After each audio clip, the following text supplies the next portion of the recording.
Right now, in this exact instant while we're talking, something born far beyond our sun's influence is brushing past the outer grip of our solar system. Scientists are following an object called 3I Atlas, and at this moment it is at its closest point to Earth, sliding by at about 1.8 astronomical units, which translates to roughly 270 million kilometers from where you're sitting. This isn't just another small body drifting through space.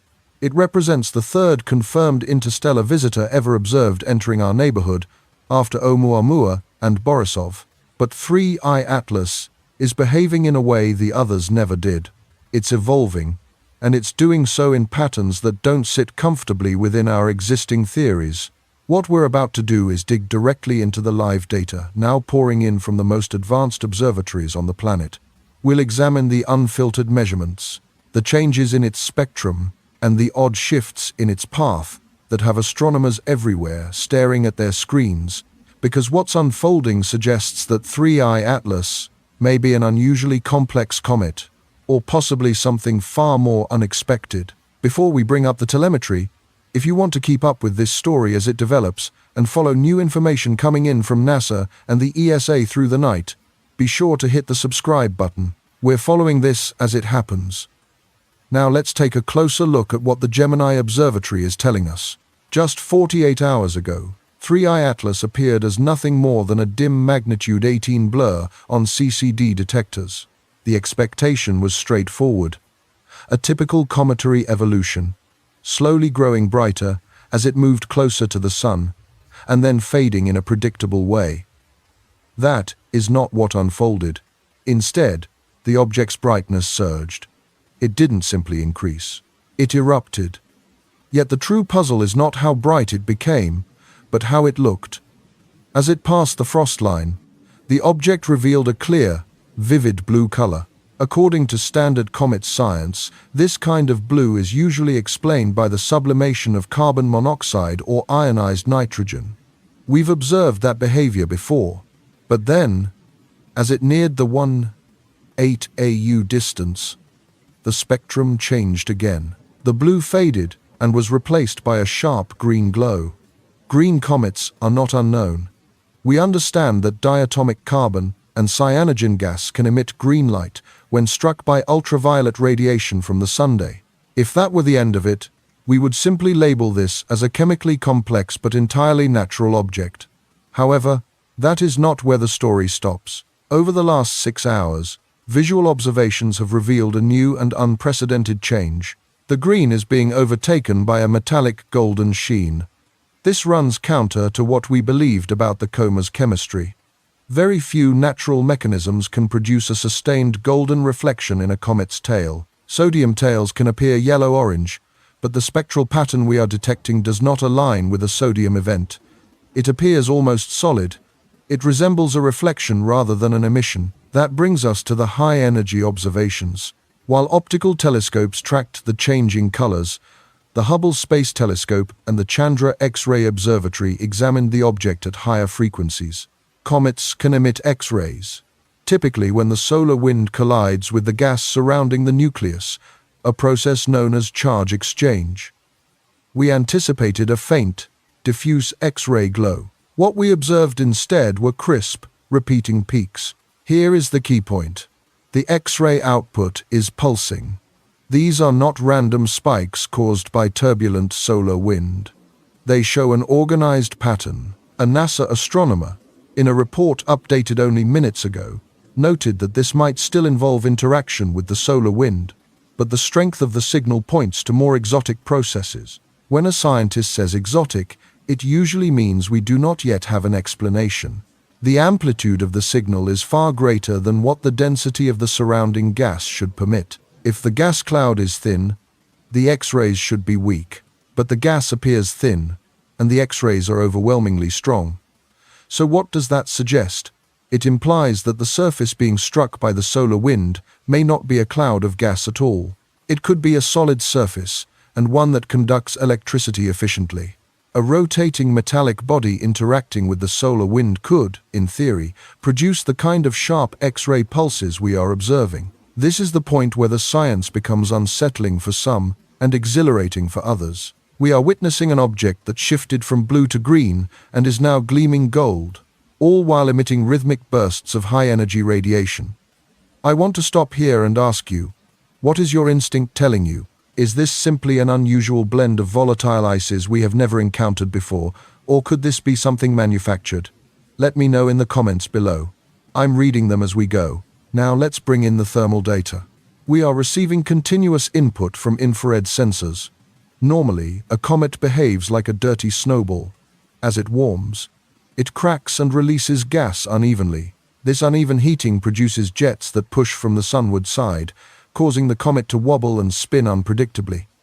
This effect is known as non-gravitational acceleration. We would expect 3I Atlas to be tumbling erratically as sublimation increases. But the light curve, the plot showing how brightness changes with time, is strikingly smooth. The object is not spinning chaotically. It is rotating, and it is doing so with an unsettling level of precision.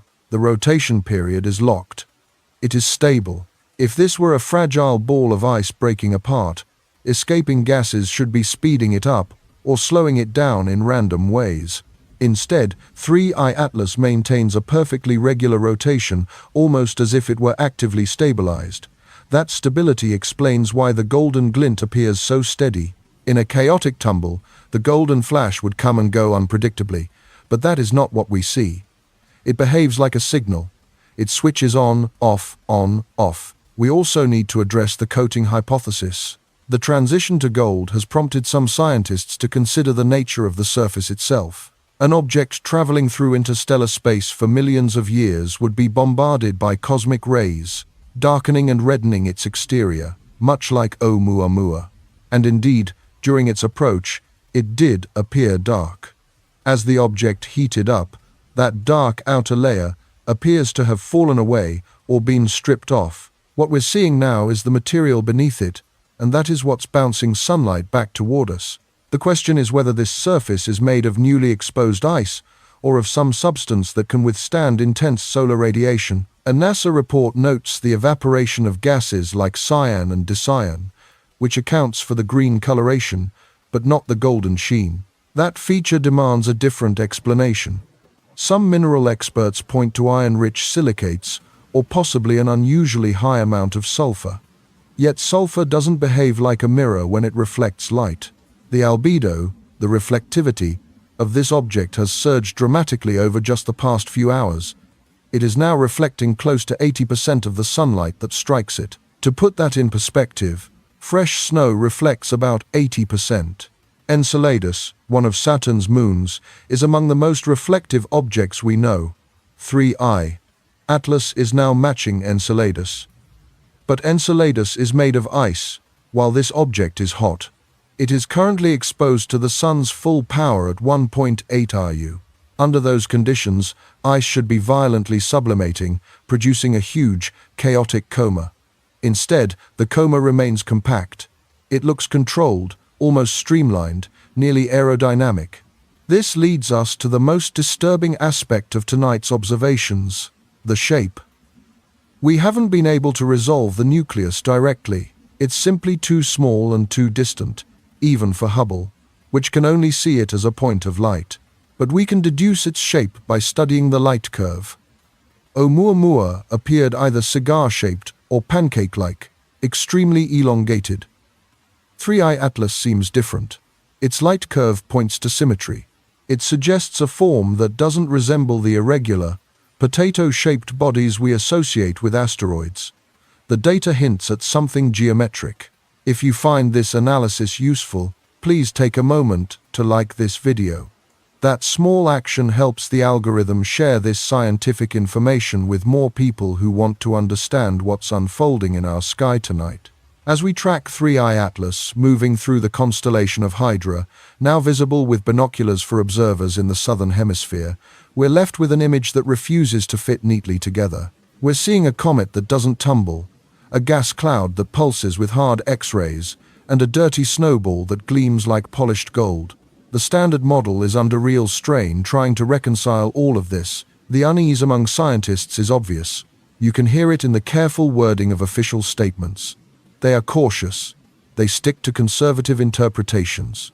Yet the data itself is shouting that this object is unlike anything we've seen before. That uniqueness is precisely what has reignited a debate that has been quietly simmering since 2017. If natural explanations are failing to fully account for 3I Atlas, there is another idea that fits the evidence with unsettling elegance. It's an idea promoted by one of the world's leading astrophysicists, and tonight his forecasts are starting to look less like science fiction and more like a checklist being ticked off. As we move into the next phase of this investigation, we have to address the A word, artificial, because the list of anomalies linked to this object is far too extensive to dismiss as coincidence. The scientist who compiled that list believes we may be looking directly at a piece of alien technology. As we've already established from the optical and X-ray data, 3IR Atlas is behaving in ways that clash with the standard comet model. The golden reflectivity, the steady rotation, the bursts of high-energy radiation. Those are the what. Now we have to confront the why. To do that, we step into the work of Harvard astrophysicist Avi Loeb. For years, Loeb has argued that we should remain open to the idea that not all interstellar visitors are just rock and ice. He previously suggested that Oumuamua could have been a light sail. Now, with 3I Atlas, he is pressing that argument even further. In a paper released only hours ago on Medium, Loeb lays out a case that is as provocative as it is detailed. He identifies not one, not two, but 18 separate anomalies that point toward this object being manufactured. Let's examine the data points he emphasizes. The most dramatic is the trajectory. When astronomers trace the path of 3I Atlas backward, effectively rewinding its journey through the void over decades, they uncover a chilling coincidence. The direction from which it arrived lines up exactly with the region of the sky where the famous WOW signal was detected in 1977. For anyone unfamiliar, the WOW signal was an intense, narrowband radio burst recorded by the Big Ear radio telescope. It lasted 72 seconds and was never seen again. It remains the strongest candidate for an extraterrestrial transmission ever recorded. Loeb asks the question that's hard to ignore. What if that signal was a ping, a kind of handshake? And what if 3I Atlas is the reply? The odds of a random object drifting into our solar system along that precise line of sight are vanishingly small. Loeb estimates the probability at 1 in a billion. If this object is a comet, he writes, then the odds of these alignments happening together are about 1 in a billion. But if it is a probe, its close pass by Earth could represent a deliberate survey of our world, checking for signs of life or advanced technology. This leads directly to the second major irregularity, the anti-tail. In most comets, the tail streams away from the sun, driven outward by the solar wind. 3I Atlas shows that expected feature, but it also displays a narrow stream of material pointing straight toward the sunday. In comet physics, this kind of structure is usually explained as an optical illusion created by the angle at which we view the dust plane. It does happen from time to time. However, the specific geometry of 3I Atlas does not support that explanation. The anti-tail is far too sharply defined. Loeb proposes another possibility. It may not be a tail at all, but rather a thruster or exhaust plume from a propulsion system pushing against solar gravity in order to hold a precise trajectory. If you're just joining us, we're examining the idea that the object now about 270 million kilometers from Earth could be an extraterrestrial probe. If you want to follow this investigation as it unfolds, make sure you are subscribed. Taking this further, we need to consider the destination. 3I Atlas isn't simply flying past Earth. It is threading an extraordinarily precise path through the solar system to set up a close encounter with Jupiter in March 2026. The accuracy required to enter the system, pass Earth at 1.8 AU, and then meet Jupiter is astonishing. Jupiter is a deep gravitational well, a massive barrier that helps shield the inner planets. But it is also a powerful source of energy and radiation. A probe looking to refuel, or to use a huge gravitational slingshot to gain speed toward another star system, would aim exactly where 3I Atlas is headed. Loeb argues that this approach is ideal. It appears too exact to be the result of chance. It resembles a planned trajectory rather than a random wander. Then there are the signals, and this is where things become far less clear. Over the last 24 hours, social media platforms, including X, have been overwhelmed with claims from amateur radio astronomers and independent observatories reporting strange bursts in the radio spectrum coming from the direction of the comet. These bursts are brief and intense.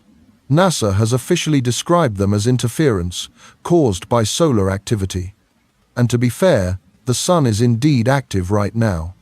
Solar flares are known to generate radio noise. But here is the key detail. These bursts are periodic. Solar noise is chaotic. These signals show a pattern. They have a rhythm. Some independent analysts have noted that the modulation looks similar to a compressed data stream.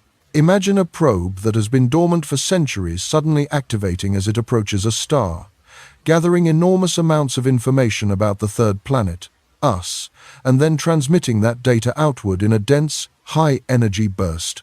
That is exactly what a signal hidden in noise might look like. So what does all of this really imply? It suggests a convergence of evidence. We see visual oddities, the unusual color, the remarkable stability. We see trajectory anomalies, the connection to the WOW signal region, the planned encounter with Jupiter. And we see electromagnetic anomalies, the X-ray activity and the radio pulses. Any single one of these could be dismissed as a natural coincidence. But all of them together? That is what Loeb calls the limit. That is the point where Occam's razor begins to favor the opposite conclusion.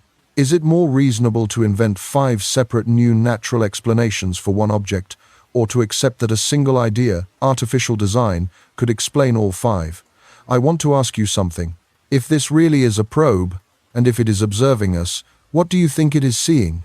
A threat, a curiosity, or merely a biological sample?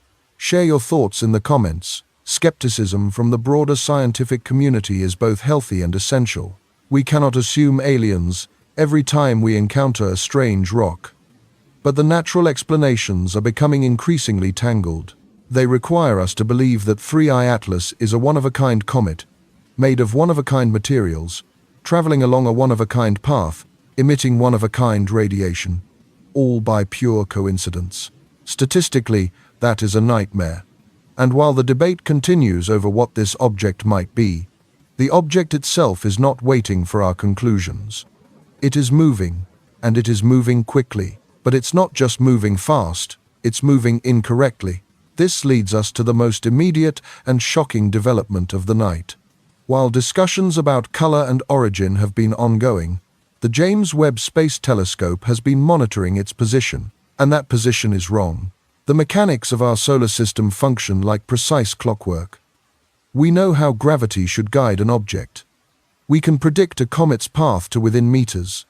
But 3I Atlas is not following those expectations. Its trajectory has shifted, and the shift is not tiny or negligible. It has altered its course by thousands of kilometers in a way that gravity alone cannot account for. This mirrors the non-gravitational acceleration observed with Oumuamua, but here it appears on a much more extreme scale. If you're enjoying this deep exploration, please press the like button, because it helps us keep this coverage going. As we get ready to examine the James Webb data in the next chapter, remember this idea. A rock moves exactly where gravity directs it. A machine travels where it chooses to go. The deviation we are about to analyze could be the decisive clue that shifts this from speculation into confirmation. The object changed its motion, and that change happened immediately after its closest pass by Earth. Was it a maneuver? Was it a deliberate adjustment of its path? Or was it responding to something it encountered here? As we discussed earlier, the theoretical case for 3I Atlas being artificial rests on a series of coincidences. But theories mean nothing without solid evidence to support them. And that evidence has now arrived from the James Webb Space Telescope, JWST. While much of the world argued about color and origin, JWST was doing what it excels at, measuring position with extraordinary precision. The figures it returned are now sending shockwaves through the Jet Propulsion Laboratory. What occurred right after the moment of closest approach? The data leaves no room for doubt. 3I Atlas departed from its predicted path. This isn't a matter of a few meters. we're talking about a displacement of roughly 0.06 million kilometers. That is 60,000 kilometers. In the immensity of space, that may sound insignificant, but in orbital mechanics it represents a vast gulf. If you throw a ball, you know where it will land. If that ball suddenly changes direction mid-air, you immediately know another force is acting on it. Let's examine the data more closely. The deviation happened exactly as the object passed its point of nearest approach to Earth. This is the moment of strongest gravitational interaction, yes, but our calculations already include that. We accounted for the Sun, for Jupiter, for Earth, even for the Moon. The equations placed the object at point A. The telescope detected it at point B. The gap between those points is the delta V, the change in velocity. This directly challenges our earlier assumption that the object was passive. If this were simple outgassing, the rocket effect caused by ice turning into gas, we would expect a clear link to solar heating. Gas jets would push the body directly away from the Sunday, but the direction of this deviation is not purely radial. It includes a sideways component. The object moved laterally relative to the Sunday. Nature rarely moves sideways. Nature moves away. A lateral displacement suggests a controlled vector. It suggests a maneuver. So, what does this imply? Speculatively, if the object were artificial, such a shift could represent a braking action or a course correction. Why make that correction here? Because this location is ideal for data collection. If you are a probe performing a flyby of a planet, you want maximum stability during the scan, then you alter your trajectory to reach the next waypoint. The timing implies that the scanning phase ended and the transit phase began. This fits neatly with the capture theory. If the object was examining Earth for biosignatures, chemical signs of life such as oxygen and methane, or listening for our radio leakage, it would need to orient its instruments carefully. The deviation could be the result of the object turning itself back toward interstellar space or toward another destination. An ESA expert commenting on the data stated, "We are observing a visitor that may carry secrets of another star system or even a message. The movement we are seeing is consistent with a low-thrust, high-duration propulsion event." Low thrust? High duration? That description closely resembles an ion engine or perhaps a light sail propelled by a laser beam beyond our detection. But motion isn't the only sign of activity. In Japan and across Europe, astronomers are recording increased ultraviolet activity. The Subaru telescope in Hawaii and the VLT in Chile have both reported that the object flickers in ultraviolet light.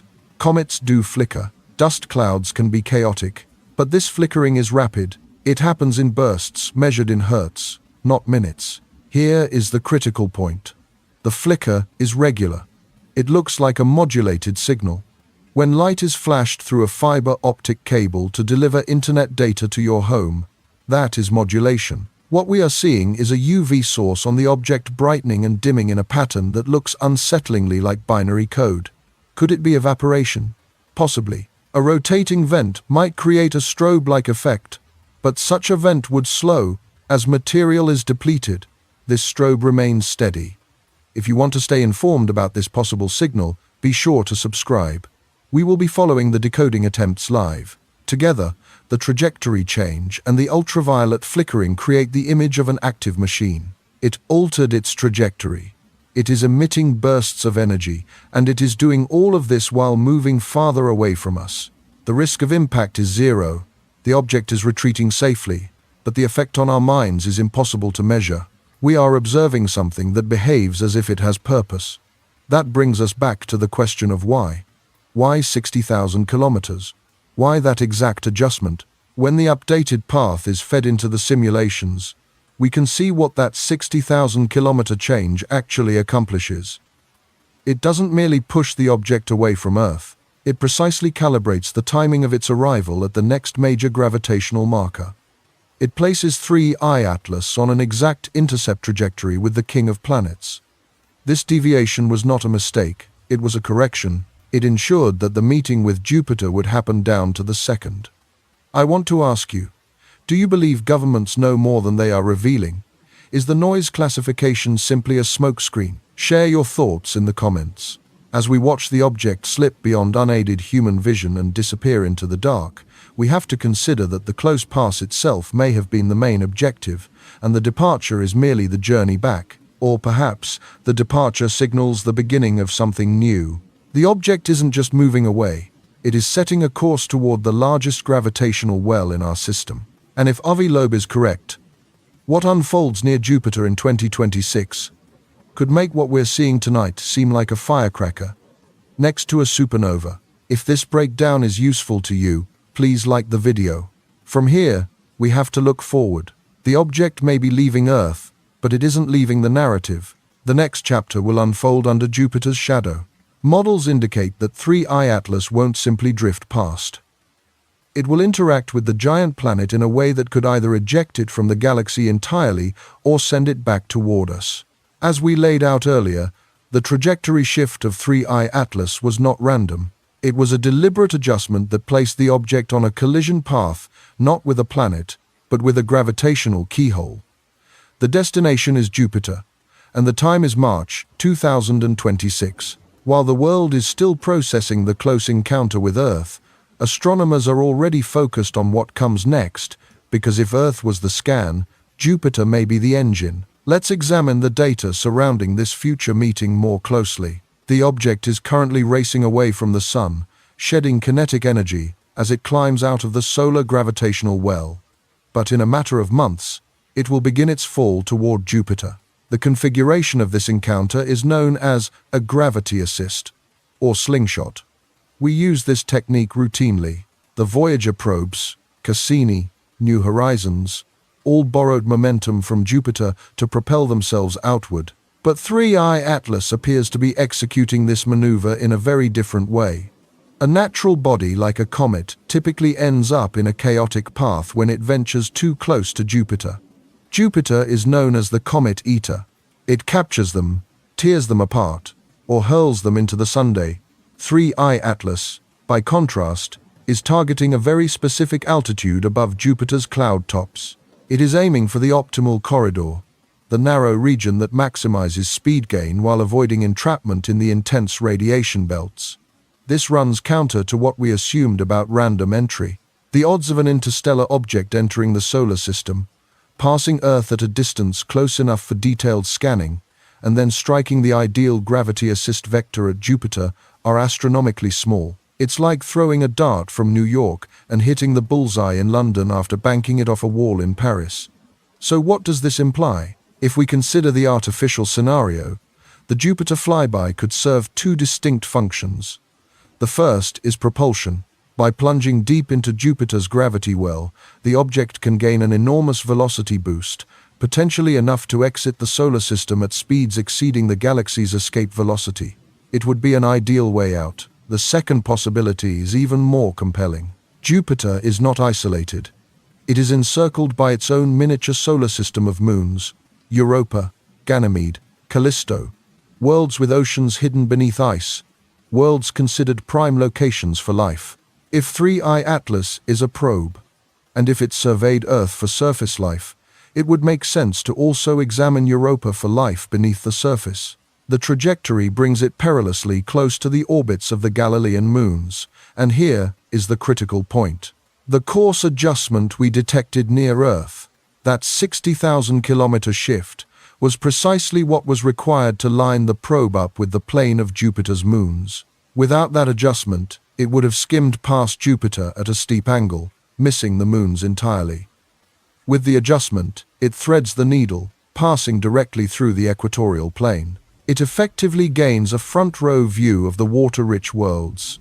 And this is where the architect theory enters the discussion. A number of astrobiologists have argued that if someone were deliberately planning a journey through our solar system, the two key stops would be Earth and Jupiter. These two worlds represent the most valuable reference points.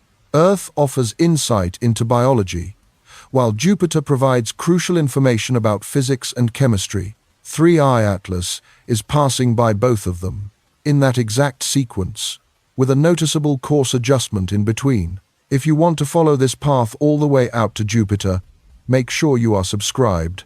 We will still be here in TUFA 26. The encounter with Jupiter will also function as a kind of stress test.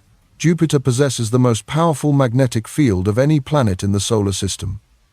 If 3I Atlas contains electronics, if it has any form of shielding, or if it produces radio emissions, Jupiter will reveal it.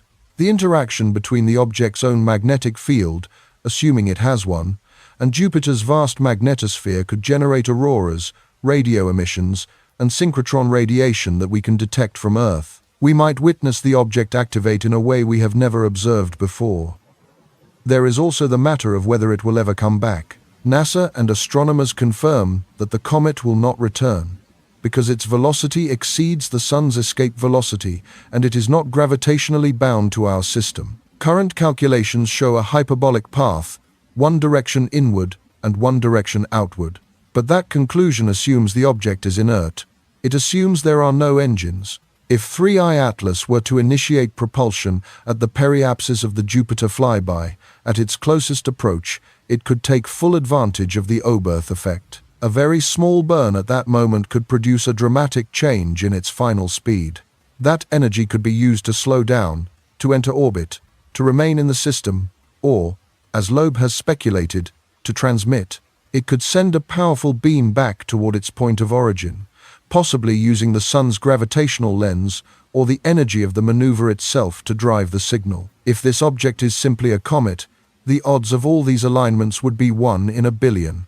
But if it is a probe, then its close pass by Earth may have been a survey, with Jupiter serving as the communication link. I want to ask you, if it sends a message back, do we want to know? Or is ignorance bliss? Leave a comment below. The encounter scheduled for March 2026 will be the decisive test.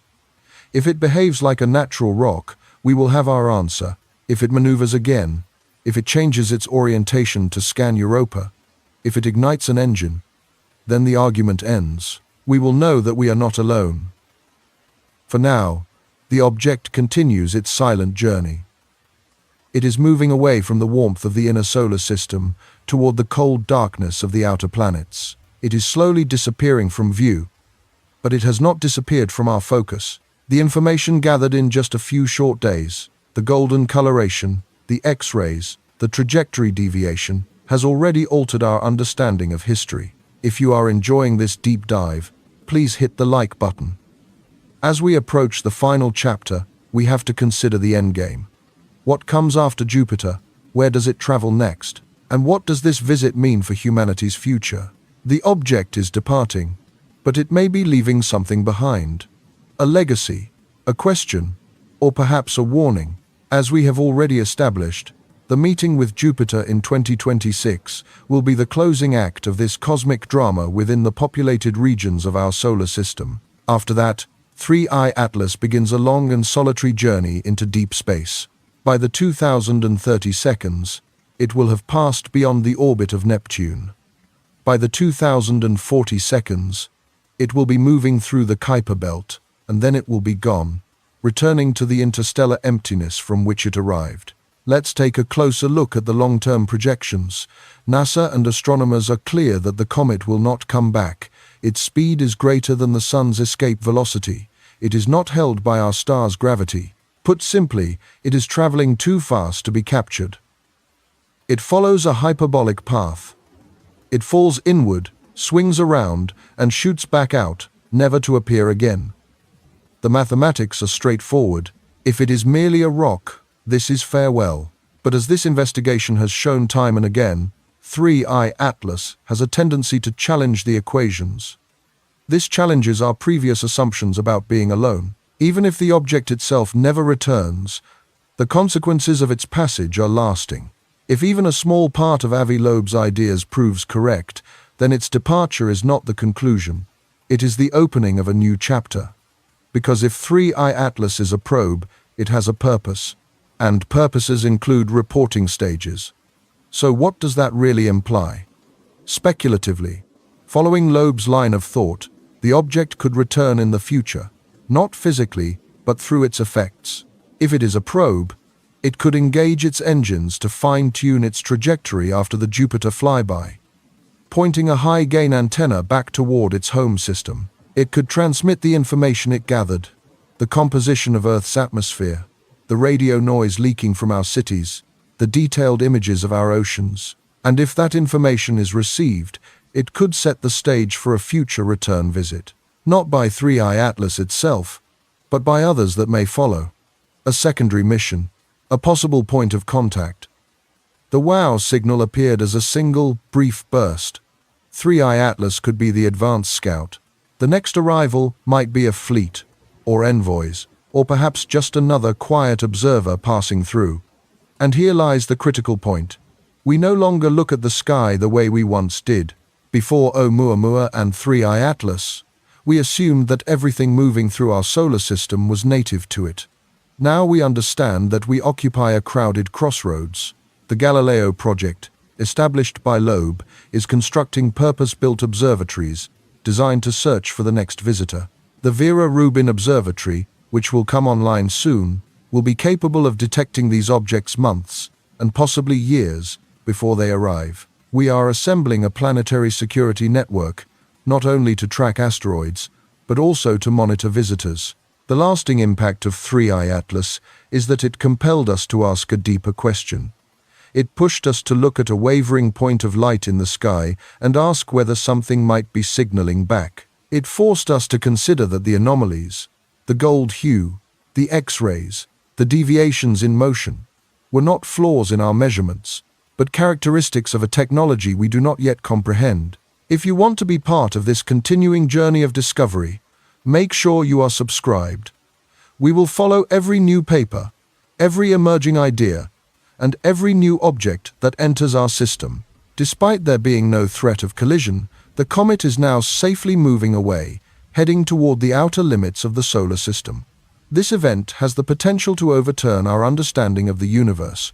If these speculations are confirmed, 3i Atlas would stand as the first evidence of extraterrestrial intelligence. It would mark a Copernican revolution for our era. We would no longer see ourselves as the center of the biological universe. We would be one among many. For now, the comet remains an enigma, gliding silently across the sky. It can still be seen with binoculars in the southern hemisphere for a few more nights. A tiny, golden point of light, a ghost, a machine, a rock. What you believe it to be is less important than the fact that it was here. It passed through our system. It altered our direction. And as it fades from view, it reminds us that the universe is filled with surprises. It reminds us how small we are, how deep the darkness is, and how recently we have begun to truly open our eyes. I want to leave you with one final question. If you could send a message back with 3i Atlas, a single sentence to whoever sent it, what would you say? We are here, come in peace, or stay away? Leave your message in the comments. Thank you for watching this deep dive. If you found this analysis thought-provoking, please hit the like button to help support scientific content on this platform. Until next time, keep looking up.